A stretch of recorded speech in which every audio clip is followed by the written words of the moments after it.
Hi, everyone, and today is the last day that we're going to be talking about um, blocks. This is the Rewired series, and we have been talking about all different subjects about how to rewire your brain. So, today we're going to talk about those blocks that get in our way. You know, the number one thing, okay, and I want you to really pay attention. And some of these things you might even want to take some notes. So you might want to get out a pen and piece of paper because what we're going to be talking about is going to change how you think.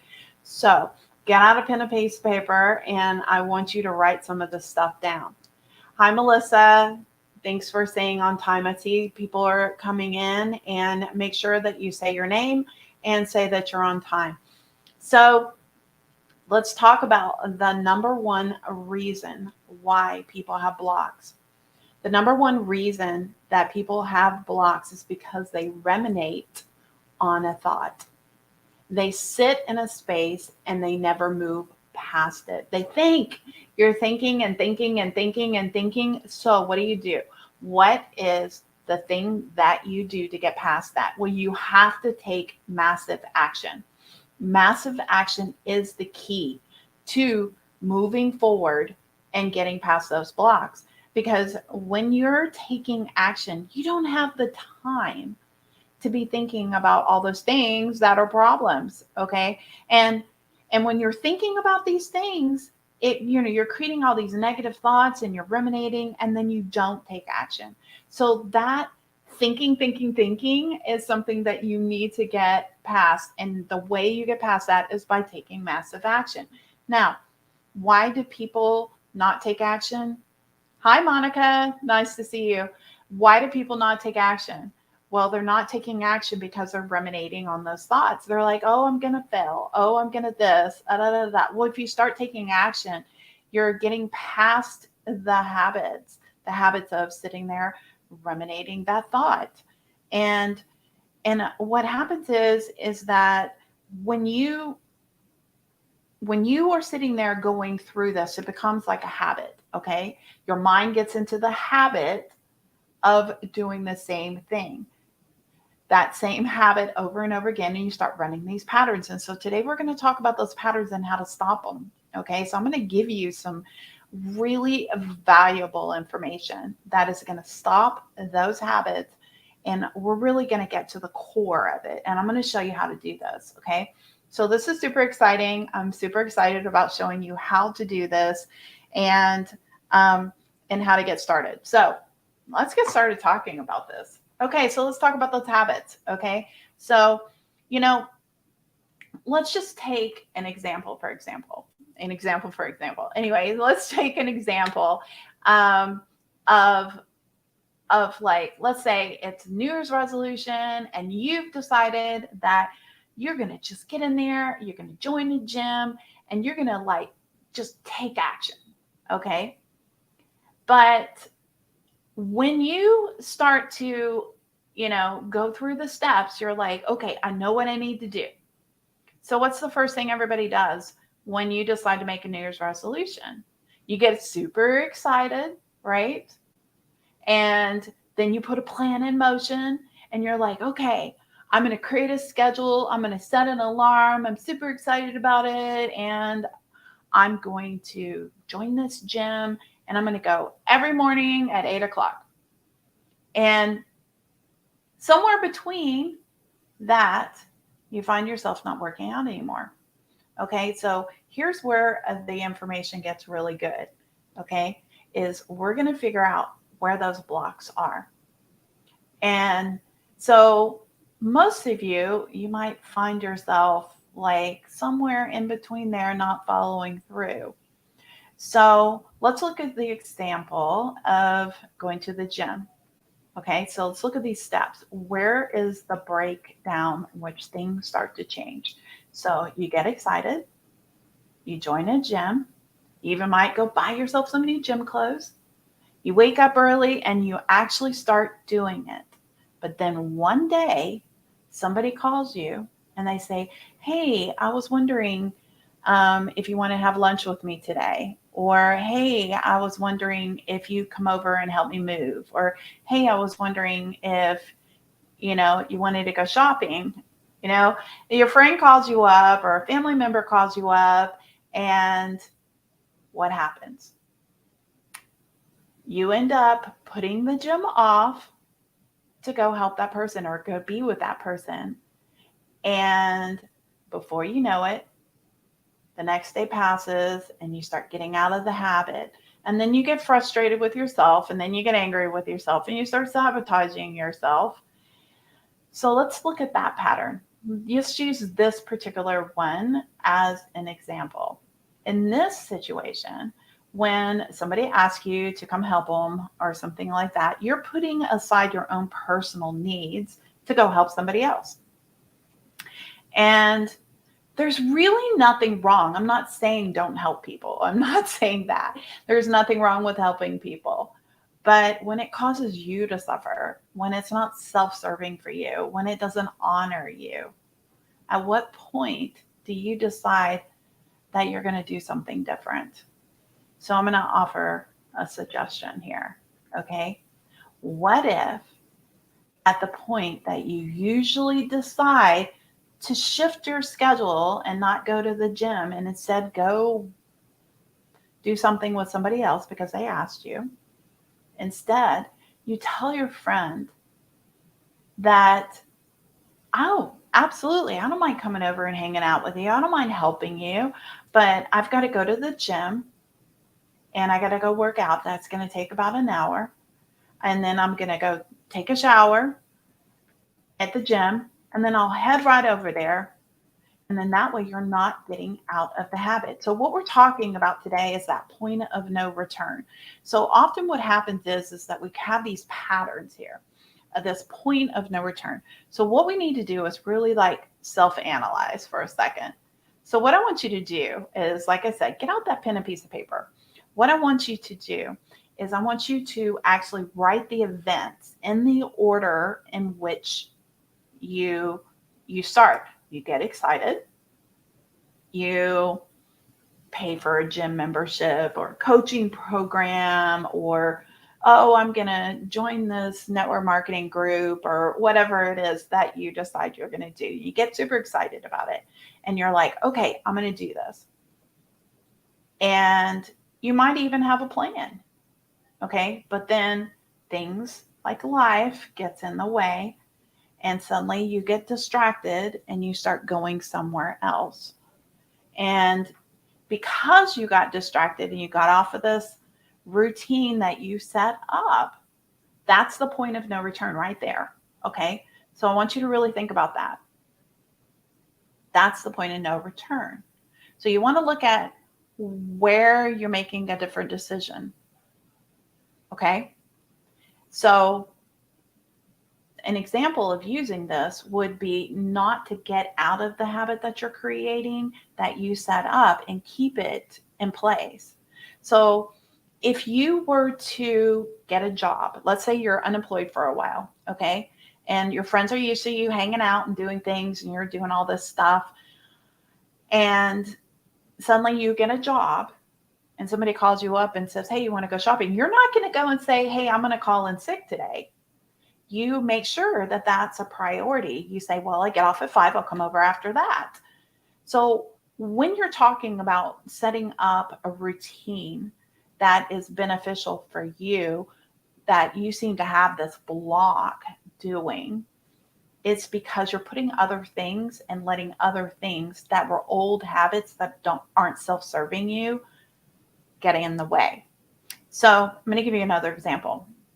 I had this client that called me up and said, I have money blocks. And I said, okay, well, let's talk about that. And she's like, I go, where's the problem? And she said, well, I end up doing this thing and I create this program and I make a lot of money.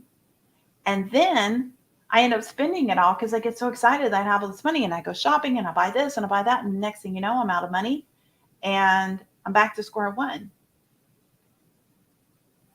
And she said, I have a money block. And I said, okay, well, let's look at the breakdown. Let's break it down. So I got out my whiteboard and I said, okay, what's the first thing that happens? And she says, well, I create a program. And I said, okay. She goes, I sell the program. I said, okay. She goes, I make a lot of money. I said, okay. She goes, then I go shopping and I spend it all. And I said, okay. So there's nothing wrong with shopping. Nothing wrong with shopping at all. In fact, shopping is good for you. You want to go, you need things, you want to buy things, nothing wrong with that. But that's where the problem is. Okay. That's that point of no return. So what if we set in a new pattern? What if we said, okay, that's your point of no return. So I put a line right here and I said, this is where you have to shift things. This is where the problem is. So what's something else we can do? She goes, I don't know, because I always want to spend the money. And I said, okay, so let's spend the money, but let's do it different. So I said, you have a certain amount of money that you have in bills. She said, yeah. And I said, well, why don't you take a certain amount out of that money and put it into a specific account for bill paying? And why don't you take a certain amount out of that money that you just made and put it in your savings? And then you have a specific account only for spending. So let's say you made $15,000 on this big program that you sold.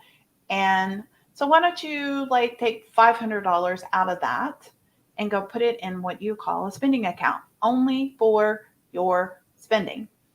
And every month when you make more money, you just add a little bit, $50, $100, whatever it is. And for you guys, it may not be that much. You might not be making $15,000 on a program, but you might make, $1,000, something like that. So you take $50 or $100 away and you set it aside. And you give so what I told her was, you give yourself some money to go spend, but you put a budget on it. So when that money's gone, you can't spend it, and it's not tapping into your savings, and it's not tapping into your bill paying, and you're not back at square one. So you've saved some money, you put some money away, you paid your bills, and you have a small amount. And if you don't spend it that month, you can let that accrue, and then the next month you have a little bit more to spend. So what the point here is, it's about finding where you go rogue, okay? Finding that space in which you go the wrong direction. Where is it that you start to sabotage?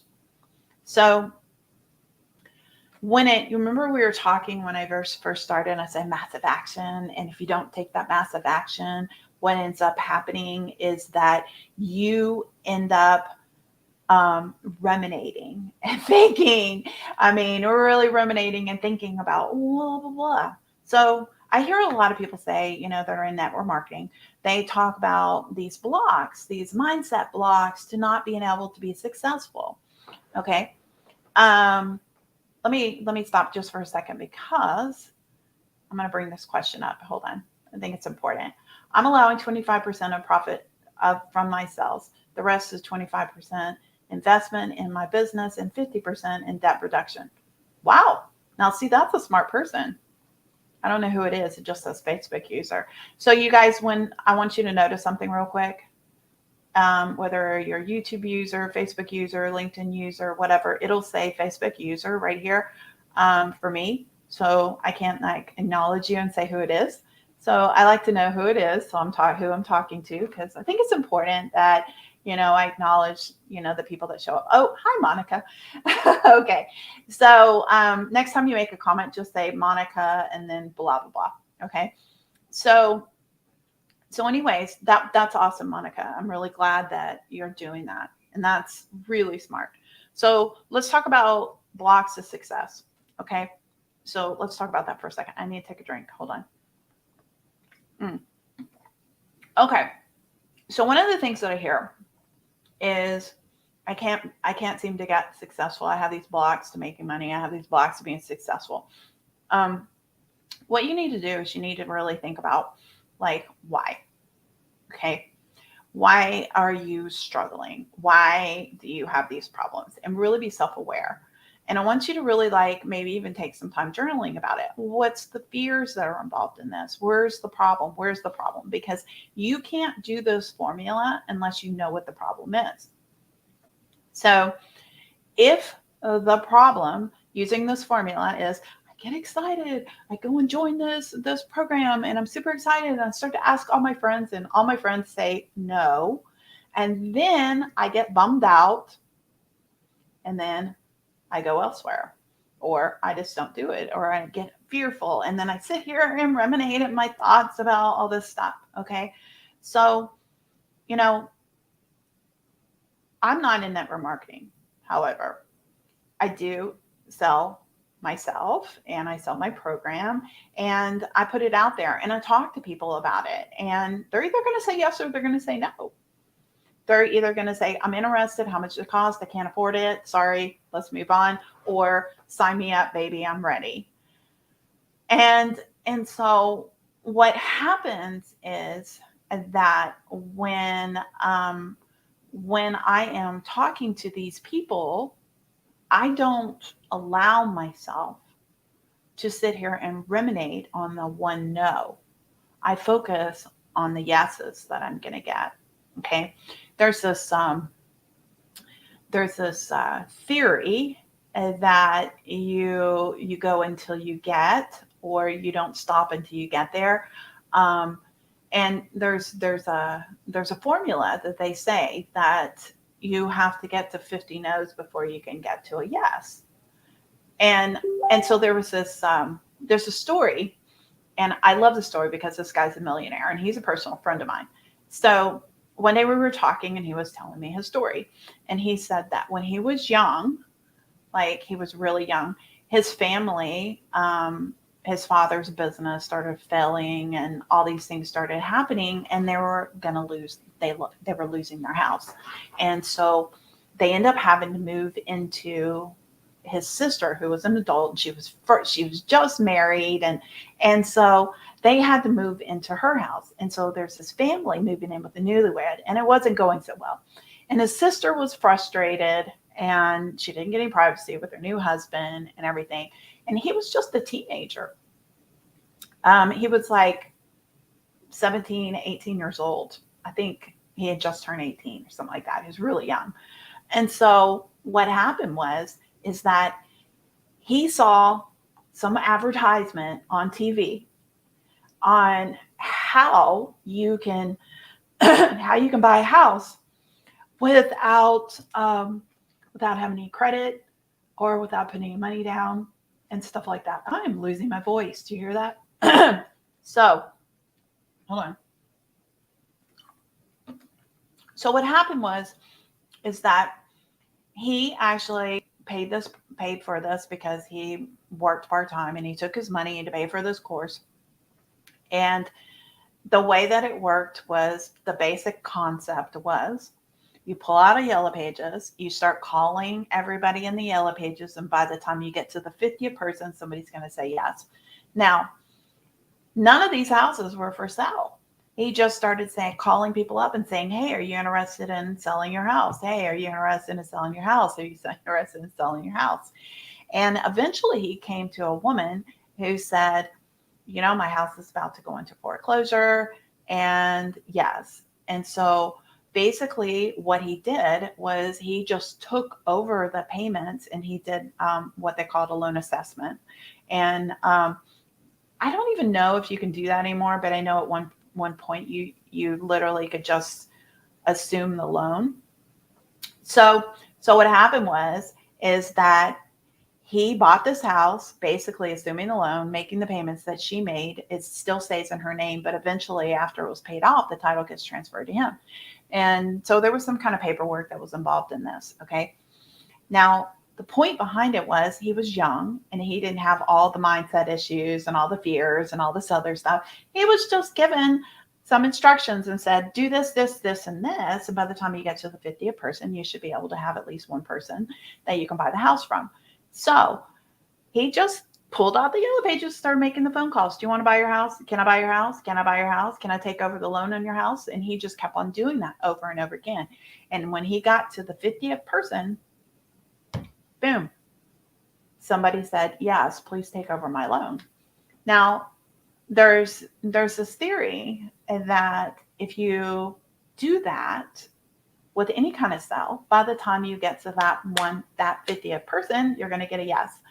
I heard somebody say when I was listening to a podcast about sales, and he said, you go until you get it. You don't, you're not shooting, you're not counting the no's.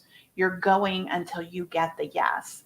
Because when you get the yes, you're shooting for that. Now, when I talk to a lot of people, that a lot of my clients, they are entrepreneurs and they are trying to work their business. And so they get stumped on the first no. That first no is like, okay, 49 to go. That second no is 48 to go. So what you're doing is you're taking massive action. You just keep on going. You just keep on going, keep on going. So what you're doing is you're doing something different than what you did before. So in this scenario, what you're doing here is you're looking at where you stopped. Where's the problem? The problem is that I asked all my friends. Problem number one. The second problem was, that's where the breakdown was, and I turned the other direction, was people were saying no. Okay. So the first problem is asking your friends. So I would never ask my friends, first off. I would literally, like, if I see that I have a solution for somebody who has a problem, then I can say, hey, I have this thing that might help you. You interested? I refer so much business to so many different companies, and I'm always telling somebody, hey, I have a client that sells this. I have a client that's doing this. You need a job. You should go work over here. I'm always referring out stuff. Why can't you look at it like that? You don't look at it like you're trying to convince your family members to buy something. You look at it like, I have a need. You have a need. I have a solution. And if they say no, then they say no. It's not a big deal. When I was, I'll tell you that story in a second. I'm getting off track here. Okay. So that's where the breakdown is with that problem. Okay. Is worrying about the no's, selling to your family and friends. Don't sell your family and friends. You offer a solution. Okay. So that's where the big problem is. You change your approach. The second problem is all the no's. Don't focus on the no's. Focus on getting the yes. You tell yourself in your mind, I have to contact 50 people. Okay. And those 50 people, I'm going to get a yes. When you get that yes, then you're feeling good and you're focusing on the yes. See, what we do is we ruminate and we're not taking massive action and we stop in place. Okay. And we don't want to do that. So I've gave you 3 different examples of where you have to literally like write down the steps that you take. I get excited. I go and get everything I need to get it all set up. Maybe it's a class that I'm going to take, or I schedule out some time, or I go buy gym clothes, or I go and make a lot of money selling a program. Whatever it is, there's always that point of no return where you tilt the other direction. That's where you need to say, draw a line, draw a line. That's it. That's where I will never go the rest that's below that line. And you say to yourself, what direction can I go instead? And you come up with a viable solution. Now, I teach a class on problem solving, and when you're doing problem solving, what you have to do is you really need to really think of what is a solution to the problem. We always focus on the problem and not the solution. So when you have a block, that block means that you keep on repeating the same habits over and over again, and you're not focusing on the solution. So if we want to overcome a block, we need to figure out where that breakdown is, that we go into the point of no return. Where is that problem? And then we need to come up with solutions.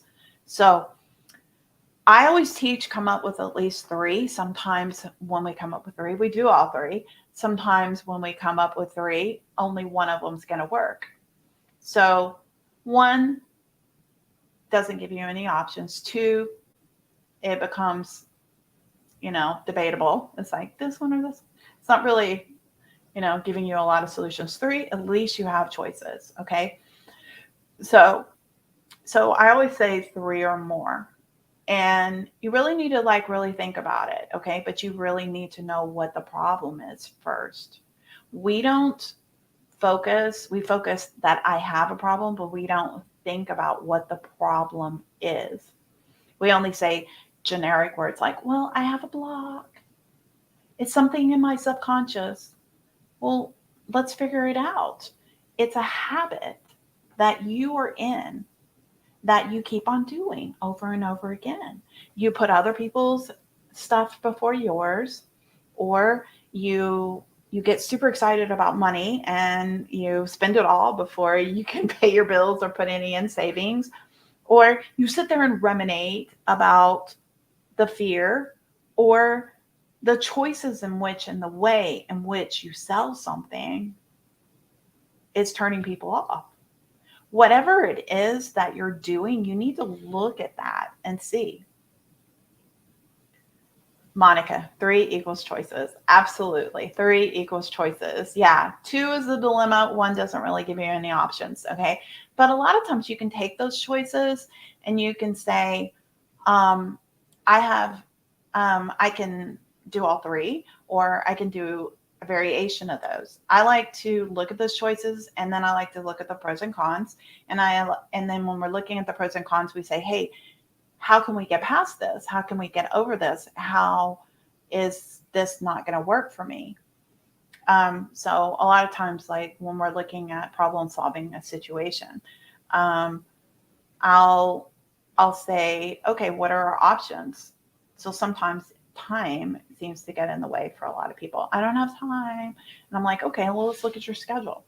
I remember I remember years ago when I was working with Kimberly Olson, and she didn't have time to do something. And so when I said, well, let's look at your schedule, let's go, we will look at time she woke up, then what do you do, then you get to work, then what do you do, then da da da.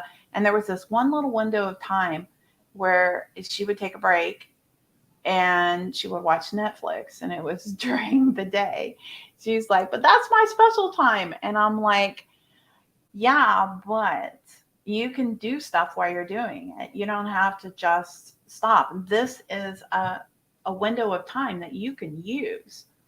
So if you use that, then you can actually come up with more time because you're using it to make money. And then eventually what ended up happening was is that she was able to use that time to make some money. And then she was able to work less. She went part time, and then after she went part time, she ended up quitting altogether and focusing just on the business. So when you are actually looking at the overall picture, the overall goal, a lot of times what we do is we get stuck in the here and now. Okay. And we come up with the all, yeah, but you don't understand. Yeah, but I have this problem. Yeah, but this is what's going on in my life. Yeah, but I don't have any time. So you need to kind of like sit there and go through what and why the problem exists. And when you can figure out that point of no return where you're not coming back to the thing that you desire to make happen, because you keep on running these patterns, running these habits, well, there's something that causes you to go that direction. So we want to stop it before that. So when we're looking at the point of no return, we want to, what is that one action that you take that tramples you downhill? Okay. So with this one girl, it was as soon as I make money, I spend it all. Okay. So right after, as soon as I make money, we put a line underneath it and said, okay, this is where we have to find a solution, because you're going to spend the money regardless, right? Because the problem isn't coming up with a way to make you not spend the money. The problem is that you spend all the money and then there's nothing left. There's no savings, there's nothing. Okay. So that's where the point of no return is. With the working out, it's with something like that, in the example I gave you with that one, it was putting other things in front of it. And if it's your job, you're not going to put other things in front of your job. You know, if you have your children, and like I have clients that tell me all the time, oh, I have to take my kid to soccer at this time, blah, blah, blah. They're not going to move their kids' stuff out of the way. So why is it that something that's super important to you, you put it second fiddle? You don't put it as important. And see, that's where the problem is. That's why I say you have to take that massive action, and you have to say, this is important to me. This is the schedule that I've provided. And if that schedule doesn't work, then you problem solve it and come up with something different. I remember years ago when Shane and I decided we were going to start working out together, and we were going to hit the gym and we were going to do it. And so he wanted to work out in the mornings. So the options was work out in the mornings or work out in the evenings.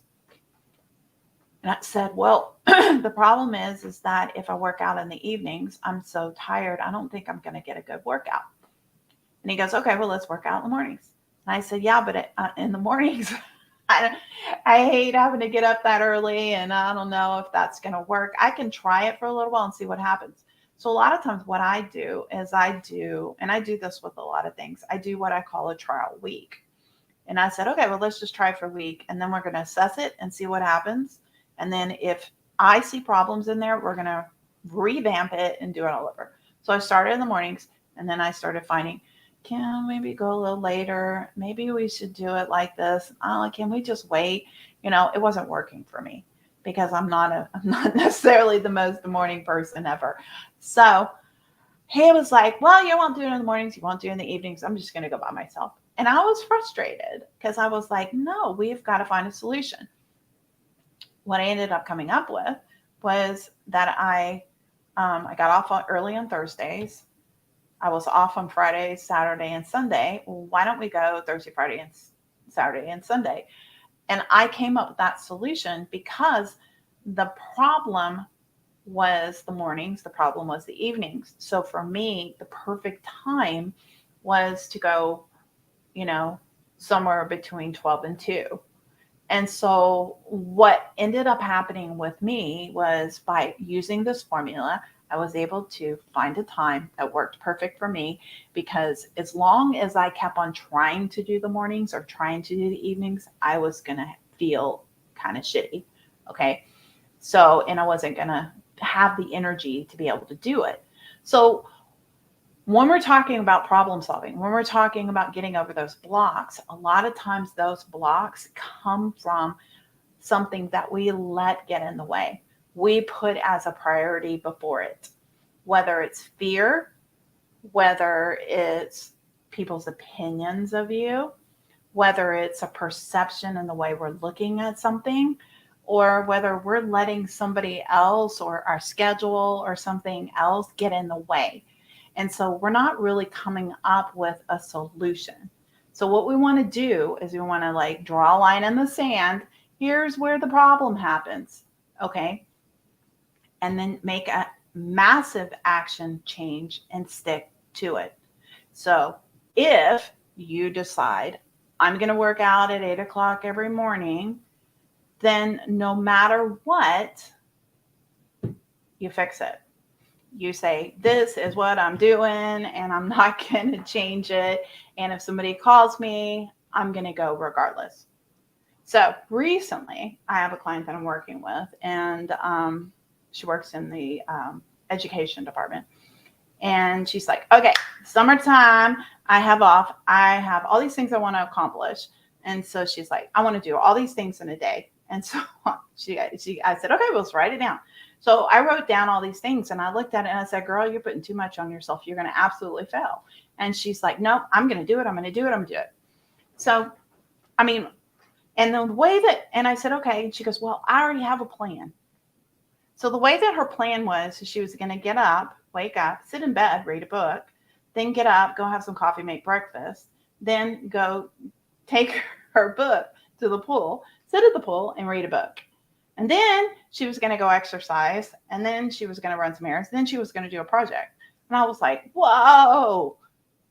I said, that's not going to work. Oh, no, I have all the reasons why it's going to work.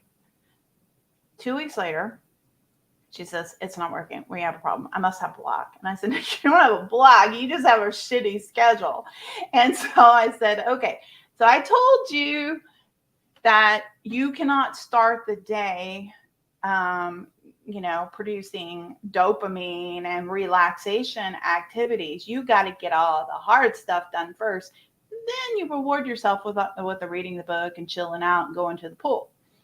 I said, because you're all chilled out going to the pool and then you go try to start up a project, you're going to be too tired to do it. It's just not going to happen. And I said, and you're putting too many things on in a day. I want you to come up with one thing per day, one project that's important to you that you're going to work on. And you do that first. You say, okay, I'm going to wake up. I'm going to go eat breakfast. I'm going to have this. I'm going to sit here. I'm going to work on this project for an hour or two. And then I'm going to go read my book, go to the pool, And so after a lot of times I'm like, all right, well, go for it and see what happens. But the problem is that the way that it was, this was the point of no return. She was making a decision that led her to feeling kind of lazy and not wanting to do the project. The problem isn't you. The problem is the way you are deciding to do something. And if you're choosing to put other things first, like she wanted to read a book and that was important to her, and she wanted to go to the pool, so that was important to her. She put all those things first. And there's nothing wrong with that, but you do it in the right time. So we just shifted it, and suddenly she was getting everything done the way that she wanted to get it done. So when we're talking about blocks that are problems for you, you have to find that point of no return. So what I want you guys to do is I want you to sit down and I want you to think of something that is that point of no return. And I want you to write down the steps. Okay, first I get excited, then I do this, then I do this, and then I usually do this, and then I do this, and that's when everything starts going downhill. Okay, so when you're doing this, I want you to think about that. Draw a line in the sand. Say, okay, this is where the problem is. Everything from this point on is the problem. So that's where you have to fix it. Okay, so if there's anyone who would be interested in actually working through this and letting me show you how it's done, then I can send you a link and you can jump in and I can show you. If not, then I can, if you want to just message me and I can, look at, here's where I can't find that point. I don't know, Michelle. I can help you with that. So you can always just DM me and help me, or you can jump on here real quick and I can step you through it if you're interested. While I'm waiting to see if anybody responds, a couple of announcements. Today is the last day of the boot camp. This is the very last day of the Rewired series. Okay, so I'm going to be doing a new workshop, most likely in about 3 weeks. Okay, so the new one's going to be about stepping into abundance, an abundance mindset, and how we are going to overcome those blocks through spiritual transcendence. And I'm actually building the program right now. And so once I build the program, I'm going to do a workshop, kind of introducing it and stepping you through some stuff and giving away some goodies and all the good stuff that we do when we have the fun workshops. So that's probably going to happen in August. So I hope you look forward to all of that. I will be getting some people in the next couple of weeks helping you register for that event. Most likely it's going to be a 4-day event, and it's going to be, you'll have to register for it, and it'll be fun. It's always fun. I love doing the events. They're always fun to do, because there's so much excitement that's involved and all that kind of stuff. So One other announcement real quick. Group coaching is enrollment is still open. It's $39 a month if you're interested in joining. This is a process where I take you from A to Z on overcoming these blocks, really focusing in on finding those problems, rewiring your brain, changing the way you think, altering your perceptions. There's so much involved in this, in the group coaching. It usually takes about 4 to 6 months to go through it. You learn a lot. And I have so much success with this. I mean, the girls that are doing it are really seeing changes, and it's really awesome. So if it's something you're interested in doing, reach out to me, send me a DM. If you are on LinkedIn, please send me a private message and talk to me about it. That way I can, I'm just still learning LinkedIn, so it's like trying to figure out where those messages come from and all that kind of stuff. It's always fun. Anyways, if you're interested in doing that, let me know and we'll move forward. You guys have a fabulous day. I hope that you enjoy your weekend, and I will be talking to you soon. Have a wonderful day.